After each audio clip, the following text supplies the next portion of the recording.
Welcome back, everybody, to another episode of It's All Related. Today, you've got the daughters. I'm Sonia. I'm here in New Orleans with my gorgeous sister, Sabrina, in London. Hello. Hi, Sabrina. Hello, How you doing? How are you? Oh my gosh, I'm doing so great. I just returned this past week from teaching a workshop, and I led 200 people through what I call the portal and had them craft kazoo boos, and it was absolutely amazing, delightful. For our listeners who do not know, can you explain what a kazoo boo is to them? Because they might not know. They might think, what's that? Yeah. So a kazoo boo is a kazoo as unique as you. And this was one of my ways my guides and angels have really helped me heal my inner artist. So I take kazoos, I disassemble them, I glue them back together, I spray paint them white, I water marble them, and then dip them and then decorate them. And they become these like fun little creatures that I absolutely, absolutely love. And, for a really long time, Sabrina and I were just talking about the subject of just like, what do we want to talk about today, which is language and how important it is to use language into talking about yourself and talking about your intuition. And just to the same point, like for a long time, this was born of some messaging that I got in French school that we both did. I mean, I think that you were a little bit more of I didn't care. You were a little bit hardier. You're a little hardier than I was. Like, really? You're going to tell me what to do? That's funny. I just came in a little bit more not interested in hierarchical approval. Must have been a life thing for me because I just very little. Totally. It's totally. Sabrina, I some of it, but I think you got the brunt of it. And I also think you got the brunt of it also because you were there longer. You were there 2 years more than me. You were 2 years older than I was. So I think you also, it got worse as we got older. So we can talk a little bit about that experience for you. Well, yeah. So, just going to French school has a real right way and wrong way to do things. It's a very intellectual schooling system. We got an incredible second language. So that was the benefit of it. But other than that, there wasn't that much that was for us, I think, as creative kids that we were thriving in, because I think it was a very left brain system for two very right brain kids. Yeah, it's very regimented. The French have 3 pillars: fraternité, liberté, and égalité. That's brotherhood, liberty, and equality. And with equality means that, everything, there's a right way to do things and a wrong way to do things, from writing in your notebook to doing art. Coloring. And so for me, coloring, playtime. Any of it. I used to get in so much trouble because we had to write with fountain pens, and fountain pens are like old school cartridge pens that you would have a little cartridge pen. You'd have to take your cartridge and you'd have to stab it into the pen in a very specific way. But I would always just, without fail, end up exploding the cartridge all over myself, my desk, my face, my mouth, in my backpack. It would be leaking everywhere. My teachers would be so annoyed with me all the time that I couldn't get the cartridge insertion correct. And I would be like, I did it this time. It worked. And then like 5 minutes later, it would just be leaking out of the middle of the pen and everywhere. So yeah, it was very stressful if you're not a really, and I think I was in first grade. So I was 6. Like 5 or 6. Which makes me laugh now thinking about if I was asking Sufi to do cartridge pen insertion and be annoyed with her, because I think it really takes like a pretty nimble hand to do. And kids, we just don't have that motor skill. It's a fine motor skill. The motor skills. It's a Yeah. motor Yeah. Yeah. It was not skill. our fault. It's a It was precision not our thing that fault. comes later with brain development. So that's just one example of the kind of things we had to do and how we weren't really doing them. I wasn't, at least. No. And the thing that I, again, as Sabrina was pointing out, like, I'm so grateful that we speak French.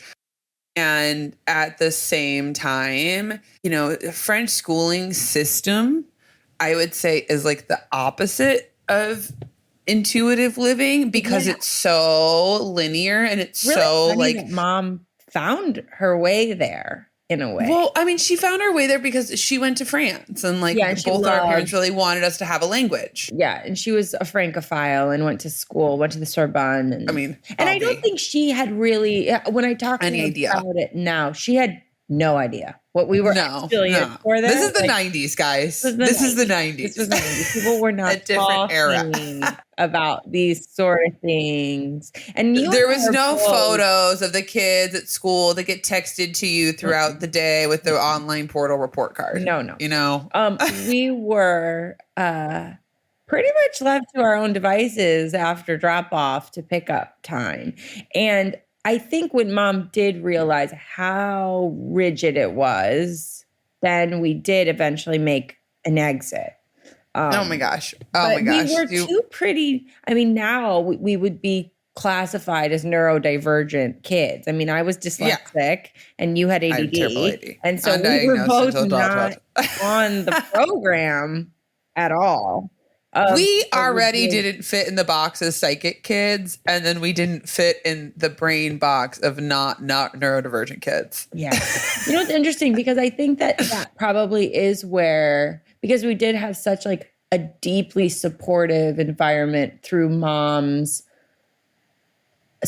just seeing us and championing us in our intuition and in our being creative selves. Where we got our hard knocks was at French school. We had to kind of, that I think is where we really had to put to good use what we were learning at home, because it was so not that. The environment was night and day. Absolutely. And I'd say, even having intuition, even in being in such a regimented school system, I mean, the quickest thing that I think about is being in different tests and different things and just like asking my angels for help all the time, whether it was dealing with teachers or like on the test or like how to deal with people. I mean, I was just calling. I was that hotline bling. Like, excuse me. I definitely actively remember praying as a small child in school.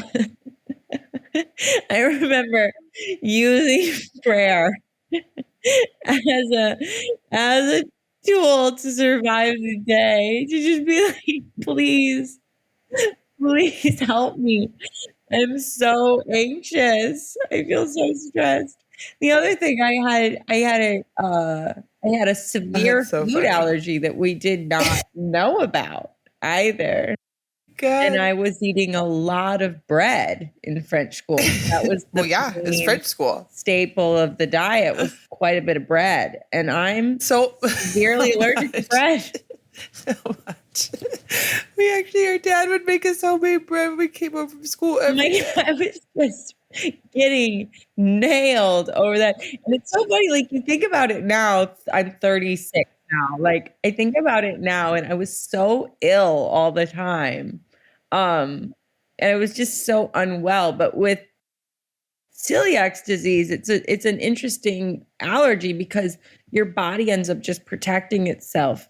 And so you're not really absorbing any nutrition through your food. And so I just think about how hungry I was all the time, and then how much my stomach hurt all the time, and then how people would be like, you should just have some bread and butter because that's like an easy thing to eat, or buttered noodles. And that was just like a constant food. It was really Mom when I was 12 that was like, okay, something is wrong, really wrong. We need to get to the bottom of what's going on with your stomach because this isn't normal. And then, then we went on a journey of elimination and discovery. But it just makes me laugh because now in 2025, if I said to mom, something's going on with my stomach, or like, we just didn't, our consciousness has evolved so much as a society. Totally. Nobody considered food allergies. Like nobody, No. mom knew something was up.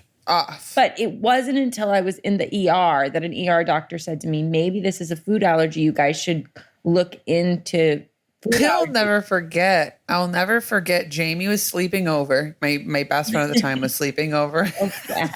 You have to edit the giggles. I wake up. It's like 6 in the morning. Easy, it was like yeah. early in the morning. Sabrina, we're laughing. It's not funny. It's not funny. It's not terrible, funny. But it is funny in retrospect. 20 years later. Well, it's funny now that we're talking. Now that about we know it. what was wrong. Yeah, now that we know what was wrong. And Sabrina woke up in screaming agony. You were in agony. I literally remember being like, leave me to die. Like, I'm dying. Just leave me here. Forget the angels. I think that's literally I think that's when that episode was so bad. That's when we finally figured out what was going on. That's when I'll never forget coming in and mom and dad were there. And it was like, we're going to the ER and I wanted to help. And I remember just trying to put on your socks. My socks. I remember you trying to put on my socks. And I couldn't really put on your socks very well. Figure it out. You really were having a hard time getting those socks on my feet. I was not game day under pressure. It blows my mind how far we've all evolved in the last 20, 30, like, talk about consciousness evolving. Consciousness is evolving on the planet. We are becoming more aware. We are becoming more sensitive to nuance. But when you look back at the 90s, you think, my God, was it the Wild West? I mean, it really was. It really was. Presented with any one of my migraines, stomach aches, like consistently, severe indigestion consistently. The first thing they would be like is maybe it's a food allergy. At the time, they were like, we just don't know what is going on. She is being maybe a little whiny. Yeah. Get her a piece of bread. Complaining. Maybe just get her a piece of bread and butter. Tell her to settle down. Literally, they tell you to eat the brat diet, which starts with bread, rice, apples, and toast. That's basically what they tell you to eat. No, it's bananas, rice, apples, and toast. That's what they tell you to eat when you don't feel good as a kid. And I'm like, those are terrible things for me, specifically as a celiac, to be eating. But anyway, I just have to say, we were talking about kazoo boos before we went off on this. Oh, yeah. We're going down the rabbit hole. Welcome to the sister episode of It's All Related. But we were in an environment that didn't allow for creative exploration. That was not the creative environment at school. It was at home. No. For sure. Encouraged at home to do that. But at school, it was like you had to color the military. Right. The military is how it follows. The military. Yeah, it was the military. Two neurodivergent even to that same military. Yeah, but even to that same point, I mean, it's interesting if I think about it now, because I think, especially seeing, my beautiful nieces, it's really clear how like your spirit manifests in your body in two such different ways. And for me, my little Pisces sun self, I was such a sensitive kid. Like I really lacked any sort of like catcher's mitt between myself and life. So like at home, I had a really supportive environment, but like at home, I just felt like I was getting shot all the time. Of just being like, no, you're not good at this. No, it's not good at this. Yeah. When I wasn't at home, when I was at school, because according to the rules of school and the framework. I know this mom, my daughter's old school, her nursery. And I was having an experience of her recently. I saw her for like a coffee just to catch up and see how her little one is doing in her new school and how I'm doing and how Subi's doing. And we were talking, and I realized something, which is that she asks questions and she communicates in a way that SAT writers ask questions and communicate, which is basically, this is a person who they ask a question and you have to answer the question in the way that their brain works.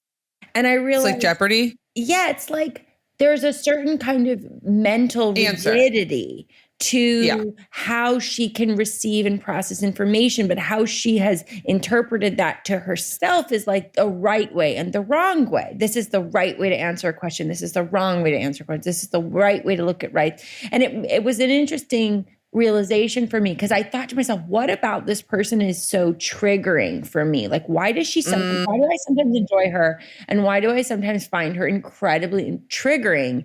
And I realized it's because there's a certain kind of rigidity in her conversation that reminds me of French school. Like, it reminds me of, you have to answer, I'm going to ask you this question and you have to answer me in this very specific way. And if you don't answer it in that specific way, you're kind of not demonstrating your intelligence or and it's all subtext. It's not like, yeah. It's all felt. It's all a vibe. It's all just like underneath the surface. You can just like really feel it. I just feel it with her. Yeah. And then I said to Mom when I came home, I go, it's a lot of work. Just, at the end of the day, like, as much as I have enjoyed this person in my life, and I really do enjoy her daughter and our kids get along, I was like, on a one-on-one setting, it's just too much work. I need people who are able to flow and go and understand. Have humor. There are many types of humor. Intelligence. There are many kinds of ways to see the world. Like, there's not one right answer to a question. Are you ready to experience a glorious life? One in which your intuition guides you in every single decision that comes your way, and you feel the constant support and assistance of your spirit guides and your angels watching your back, opening doors, pointing you in the right direction, and keeping you out of harm's way? And how about a life where you actually succeed in creating the life you want? Well, that is all possible if you sign up for my brand new first time ever masterclass, Your Glorious Life, a 6-week life-changing transformational journey teaching you how to trust your vibes, how to listen to your guides, how to connect and make sure you create what you really want. Sign up now. The class begins October 20th, and I don't want you to miss out. The link is in the notes below. I find even two things. One, 100%. When I am dealing with people like that, it's, if I'm not in my body, I can feel myself getting insecure in a way. And it might not even necessarily be about a information. It might even be a position. It might be a certain power, something in that energy that is, to me, I experience as you're saying, controlling. Well, it's controlling. And it's also, the subtext is that you could do it wrong. And I realize how much of my spirit retreats when I'm with somebody where I feel like I could say the wrong thing to them. Like that there's a right and a wrong. And that and in friendship specifically, I just don't want to invest my time, my energy, which is pretty limited when you got 2 little kids, into people where I feel like I have to walk on eggshells around them because they for sure, their own kind of rigidity and control stuff. And it hit me like a ton of, I kept thinking, why does this person make me feel so, why do I feel so uncomfortable in the presence of this person? Like on its face, nothing is wrong, quote unquote. Right. But I do think we feel the vibe of somebody's control. And if you feel like you can say the wrong thing, there's no spontaneity, there's no humor. It's judgmental at its core. Right. And even like as you're talking, even within that, it's like, look, and especially sometimes, I find this as well. It's like if I'm even talking about, let's say, a delicate topic that I don't know as much about, whatever it is, whether it's something in the news, whether it's something in life, whether it's just, doesn't matter. But the place of being able to do it wrong, it's like I instantly get really in my head and I can feel my spirit squeeze out of my body. And then it becomes so intellectual and heady, and not only so wordy, but as you were saying, like I just feel unconsciously afraid. And then I also, if I'm not aware, can be a mirror and be just as judgmental. All of a Totally. sudden. It's like you get caught up in like the judgmental tidal wave and I can also feel that for myself when even like sometimes in my own life where I'm like, no, that's the wrong way to do that. And the way that I think about that right now is like with Lane, my partner, and being in the kitchen, where if he's cooking, I genuinely have to like get out of the kitchen because like you're like, you're doing it wrong. like my doing it control wrong. inner chef is like, oh my God, do not cut chicken like that. What are you doing? Oh my God, why are you? Oh my God, the onion. Oh my God, there's this, there's that, until it's almost like Sonia. And especially in a container lab like that, you're learning. Yeah. You're showing up. You're doing the different things. You do not need my overlay. And in a sense, it's like I'm too close. I'm too close to be able to give the feedback in a way that's not like, no, don't do that. Yeah, I definitely think it's interesting. Like we all have our areas or arenas, and definitely being in a relationship, I've had to learn this. Like, not my way isn't the only way to do things. Right. And Pete loves the belief style. Pete's like, oh no, it's my way. My inner critic, especially when I'm tired. If I'm tired, my inner critic can get really more critical. Triggered. Yeah. She can have for a lot to say. If I haven't had a good night's sleep and I'm feeling kind of stretched, that's crunchy, when I'm like, crispy. Yeah. That's when it can get a really dicey. Things can get dicey. And I can walk into the kitchen and think, I've now identified 17 things wrong with this picture. And I actually get on board. And I did have get on board. There's a song that Sophie likes that's called Dinosaur Bus. And then the send me that the track. hook of it goes, get on the bus, yeah, yeah. And I'm like, get on the bus, get on the bus, yeah, yeah. Get on the bus. Like when my inner critic gets activated, I'm walking around telling everybody to get on the bus. Like get on the bus. On my bus right now. Excuse me. You better start doing it my way or the highway. You better work, bitch. I actually said to Ahmed once, I go, imagine I were a pair of eyeglasses and you're going to put on me as a pair of eyeglasses. You're going to look around the room as if you were me and you're going to identify what's wrong with this picture before I come in. That's what I'm going to need from you.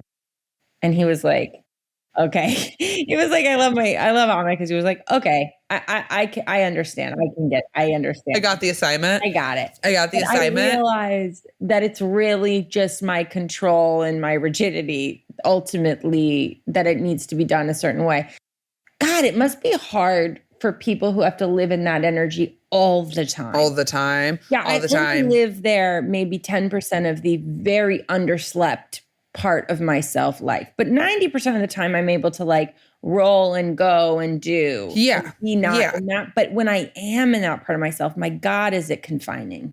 Well, I just even when you're talking about like we were talking even at the beginning, it's like words, but even just being aware. Like I have to practice the awareness of knowing and feeling that bristle. Now, again, this depends on some big factors. Have I slept enough?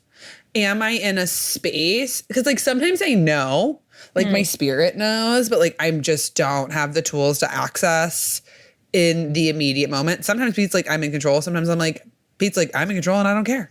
Yeah. And I'm right. I'm going for it times 10. Yeah. But even to that point, and going Pete, all the way for back the listeners who do not know. yeah, that's our ego and my ego intellect, my barking dog. You can be critical, see things in black or white. But even to that same point, in a whole other way, going all the way back up to my Kazubu workshop is, I had to prep. I've been prepped for months, but when I make Kazubus, I put fringe on them. I put 2 or 3 gems, and I had this workshop. And in my mind, in doing it, because this is the first time I've led like a creative workshop ever in this sense, and like a very tangible, we have a thing, we're gluing things. And I remember right before I went, I'm going through the list and I've got like all my things and I've got my like little budget and I've got my gems. And right before I went, I got the hit of, you don't have enough gems. And I was like, well, yeah, I calculated. Everybody has like 2 to 3 gems, blah, blah, Right. blah, You're blah, like, blah. what about the person who really loves gems? But it just, the hit out of nowhere. I was like, get more gems. And I'm like, all right, fine, I'll get more gems. Thank you, angels. I would have been out at the inn because it was another mirror just in that same way of how people did things so differently. I bet some people get dazzled from... Oh my gosh, people were putting 15 gems. My last workshop, my very last workshop, we had 50 people and I had like tables of gems. And my last one, I was like, we have to squeeze all these tables in. Everybody get close and cozy to your neighbor because otherwise these plates can be looking sparse. And nobody wants a sparse plate when you're doing arts and crafts. Oh, no. But it was that same reminder. And it was also really inspiring. Like I saw people do things that I would have never thought of and was like really cool. But in that same way, I was like, oh, that was just such a tiny mirror of being like, oh, this is the right way and the way to do things. When in reality, you can't. Like, totally. You gotta give people space. And then within that, new ideas come in. But also, isn't it interesting that like in terms of teaching creativity, being a creative, creating a space for people to come in and be creative, like it is such a mirror to be like, oh, right, everybody sees and does things in their own way. And what we can do. I remember distinctly as a child having certain art teachers who were just like, go have fun, play, explore. Yes. And then there were other art teachers that were very much like, you now need to draw this circle as an egg. And then you need to add X, Y, and Z. And how everything in me would just be like, blah, I don't want to do it. My art your way. Like I want to do my art my way. And of course, I think that was where I had definitely an inner rebel. I always got in more trouble at French school than you did. Oh, I was always listening back, talking Sabrina, back. Yeah, like my little Virgo sun sister. But down with that, you got your Aquarius moon? I am Virgo sun, Libra rising, Gemini moon. That's where I get Gemini moon. I knew it was air. I was like, that doesn't sound right. I knew it was air though. But Sabrina, just even in that point, like just even coming in as little spirits, like especially when I was younger, I was just like a little sensitive, sweet sponge. And Sabrina was also sweet, but she had more like fire in her. You were more grounded. I was not that I remember there's a picture of me in first grade. And all the kids are there smiling, faces smiling, and I am mean mugging so hard. I don't know why. Somebody obviously had upset me, pissed me off, wasn't in the mood, whatever, something. And I'm just sitting there in the picture, just frowning. And I'm like, I do love that I was just like, I don't care. I don't care that it's picture day. I don't care. I just was not willing to play ball. Oh my God. Yeah. Yeah. No, you weren't. You just didn't and that's where I just think of you as just like a lot more grounded in a sense. Is Sabrina even just a little person? You were like, I'm not being pushed around. No, Yeah, I definitely didn't get the memo that I wasn't allowed to talk back, which is why I was always in the principal's office, because I was like, well, if you're going to give me lip, I'm going to give you lip. Okay. You were also not wrong.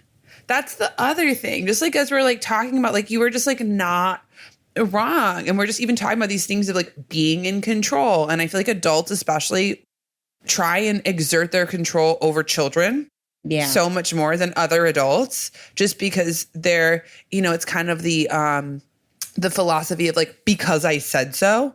Oh, and I can never. And like sometimes, okay, like you can't have chocolate because I said you can't have chocolate because you're going to have a tummy ache. But especially in the 90s for us growing up, you're giving context to the child. It's not because I said so. It's because your stomach's going to hurt. You're not gonna feel good. So much chocolate already. We're going to have troubles. We're going to have some tummy trouble. Gonna be, trust, I said so. That's context and conversation. Right. I would say the number one thing I do with my kids, obviously the 8-month-old, she's not really having much conversation. We're having conversations. We're talking. You talking. Yeah. We're babbling. But with Sophie, who's 4, I'm always thinking it's context and conversation with her. I am giving her context about why we're making the decisions we're making as a family. But doesn't that just I just find that intuition also just follows like good communication. Like that's one of the beautiful things of like how we can use our intellect to be in service of having just like the very grounded boundaries or what is so. Like one of my things that mom always has said that I love about just using our intellect, it's like use it like a journalist. Like you write down what the facts are. You write down what we know to be true. That is not emotional. That is factual. That can help. That informs our intuition. Right. And just in that same way as like, and I feel like growing up, like our parents did just talk to us like people. Like we weren't always really great with talking to us, very much respecting that we were our own people with our own experience. We had our own which is even of life. Yeah. And with that of where we started at French school and, we ultimately wound up at an American school, Roycemore, and then Sabrina ended up being homeschooled but that was because mom listened to us and she listened to our intuition. Like when we were like, this schooling system isn't working for us genuinely. And I think that for French school, it was solid till we got older. For me, it was like really solid till I got like to 4th grade to like Madame Borsi. Lordy Lord, wow. We could do a whole app on Madame Borsi, okay? We could do a whole app on Madame Borsi, okay? We're not going to. Going on there. We are not going to. Let's just say that she was like Mrs. Turnbull Mrs. Turnbull in Matilda. Yeah, that's how I think about her. Yeah. The only time I've ever been manhandled by a teacher. The only teacher in my whole schooling experience has laid hands on me. Which is wild. Which is wild. And that was like 4th grade. Like I had like great teachers, but even then of just like the facts of that, of just every time mom was like, no, like we're all right. Vamonos. We're wrapping up. Vamonos. Like for you and going to like being homeschooled, like that was another thing where mom got the grounded facts. She got like our facts, got the facts from the school, but then made with us decisions around like what was best for our spirit. And that was like different, like for me, my spirit, I thrived a lot more in a traditional high school setting. While for you, no one tried to make the shoe fit. Way more social than I was. You were way more peer connected than I was. I was always more like, I'm not really feeling anything about the traditional trajectory here. So loved mom because she was like, okay, you don't want to go to school in a traditional sense. You want to travel with me instead. Like, let's go, let's do it. And I love that she was willing. I mean, we got a lot of looks. It was still the 2000s. A lot of people were like, what are you doing? A lot of yellow, a lot of butter yellow walls, Yeah, a lot of butter. In houses. They had like that millennial Yeah. butter And yellow, that kind of wood, yeah. dark wood. What was that? It was kind of a cherry wood color. Yeah. A real cherry wood butter yellow 90s experience. The big thing I just say, even of our tool of the week of just, even from this practice being flexible. Flexibility is a hallmark of an intuitively led life. So it's like check in of where in the places in your life, maybe you get really rigid or that there's a right way to do things. I get rigid in the kitchen clean. My kitchen I get cleaned in a very specific way. And I get rigid in kitchen cooking. The kitchen is a place of rigidity for me, for sure. It's probably the only we place are chefs. in my life that it's like I can be super. That is not the way to do that. That is not the way. How dare you? There is a right way when I'm in the kitchen, but most of the other places in my so maybe that would be a place of real Zen practice for me. Would be let it go. Do a kitchen clean or a kitchen cook. That wasn't my way. Who's cooking at your house? Who's cooking at your house? Let's be real. Sophie? Me. I'm sorry. With Mom and Ahmed, I'm like, no, we can have some rigidity that's healthy. Mom and Ahmed, no. We can have some healthy roots called protection. Yeah. That's actually why I have to wrap it up because I have to feed this whole household. They're all going to be made like little hungry mouths. Well, real quick, Sabrina, do you have anything coming up? Not really, but I know you do. I know you've got something. Yeah, I have two things. I mean, obviously, if you want to book a reading with me, you can head to the show notes. I'd love to work with you. We can get your look at your soul purpose, what's going on, your innate soul gifts, and get your burning questions answered. And then I'm going to be teaching a workshop the 29th of October. So I'm going to be teaching an a guides workshop around play, creativity, and intuition. It's Mom's book. It came right to my mind. But yeah, the 29th. So come join me on Zoom. It's from 6:30 to 8 p.m. Central. Sign up. Cost is $40. You can click and find out in the show notes or come to my website, soniatully.com. I would love, love, love to have you.